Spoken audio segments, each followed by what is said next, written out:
दोस्तों, आज मैं आप सबको ऐसी कहानी सुनाने जा रहा हूं जो बहुत ही डरावनी है। ऐसी पिचासनी की कहानी है जिसने पूरे गांव को एक एक करके मार दिया। वो जहां जाती थी वो उस गांव की पूरी दिशा ही उल्टी हो जाती है। तो चलिए उस कहानी को हम शुरू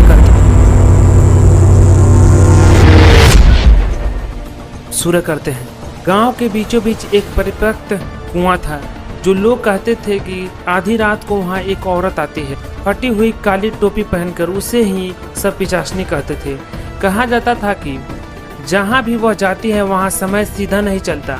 कभी सूरज पीछे लौटे तो कभी चंद्रमा आगे लौटे, कभी घड़ियाँ उल्टी तो कभी सब कुछ उल्टा वहाँ पर चलता था। मैं उस वक्त गांव में नया पहुँचा था, पत्रकार था, अजीबोगरीब घटनाओं पर लिखता था। जब मैंने पिचासनी की कहानियाँ सुनी तो मुझे लगा कि यह अंधविश्वास है। एक रात नोटबुक लेकर कुएं के पास बैठा। हवा ठंडी थी, पत्ते अजीब ढंग से सहराते थे। अचानक मुझे लगा कोई पास खड़ा है। एक काली टोपी धीरे धीरे मेरी ओर घूमी। उसके नीचे एक चेहरा था, धुंधला जैसा, आधी धूप और आधा धुआं। उसकी आंखें चमक नहीं रही थी, बस गड्ढे जैसे थी। वह बोली, तुमने ही सच बताया, सच दबाया है। मैं सिहर गया। समय का उल्टा बहना। उस रात अजीब घटनाएं हुए। दीवार पर घड़ी उल्टी चलने लगी। अलमारी के अंदर रखे अखबार के पन्ने धीरे धीरे पीछे मुड़ने लगे। ताज़ा अखबारें गायब होकर पुरानी तिथियों पर लौट गई। सुबह जगा तो महसूस हुआ कि पूरा गांव एक दिन पीछे चला गया है। जो बातें कल हुई थी वे आज हो रही थी। लोग डरे हुए थे। उन्होंने मुझसे कहा, तुमने उसे देख लिया, अब वह तुम्हें छोड़कर नहीं जाएगी। मैं सोचने लगा कि पिचासनी ने क्यों कहा कि मैंने कोई सच दबाया है। याद आया, कई साल पहले शहर में मैंने एक हादसा देखा था। एक लड़की की बस से गिर गई थी। लोग मदद मांग रहे थे पर मैं डर गया और रिपोर्ट करने से बच गया। पुलिस आई, सबने सवाल पूछे पर मैंने मुंह बंद रखा। वह लड़की मर गई थी और मैं कभी उस हादसे का जिक्र नहीं किया। अगली रात पिचासनी फिर आई। इस बार उसने टोपी उतारी। उसके भीतर सूखे फूल और राख भरे थे।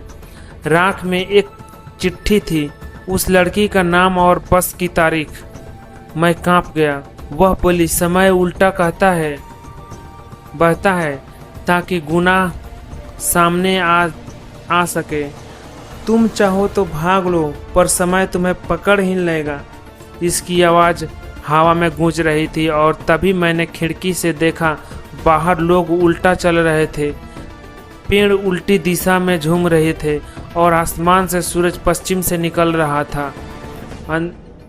मैंने सोचा कि बस मान लूं। अगले दिन शहर की अदालत पहुंचा और पुरानी फाइलें खोजी। वहां अब भी वही केस दर्ज था। अचानक चश्मदीद गवाहों ने बयान नहीं दिया। मैंने कबूल कर लिया कि उस रात मैं था। जैसे ही मैंने लिखित बयान पर हस्ताक्षर किया, मुझे एक अजीब सुकून महसूस हुआ। लेकिन घर लौटते ही देखा, दरवाजे पर वही काली टोपी पड़ी थी। उसके अंदर अब सिर्फ एक पंक्ति लिखी थी, समय लौट गया, अब बारी तेरी है। मैं समझ गया कि सच कबूल करने से छुटकारा मिलेगा। लेकिन टोपी के नीचे से धीरे धीरे राख फिर गिरने लगी और उस राख में मेरी अपनी तस्वीर जलती हुई दिखाई दी। आज गांव वाले कहते हैं कि कुएं के पास टोपी पड़ी रहती है। कभी हवा उठा तो खुद ब खुद घूम जाती है। कभी कभी किसी नए चेहरे का नाम उसमें दिखाई देता है। और लोग धीरे धीरे कहते हैं कि पिचासनी ने फिर किसी को चुन लिया है। दोस्तों, यह कहानी आप सबको कैसी लगी? अच्छी लगी हो तो वीडियो को लाइक और चैनल को सब्सक्राइब जरूर कीजिएगा।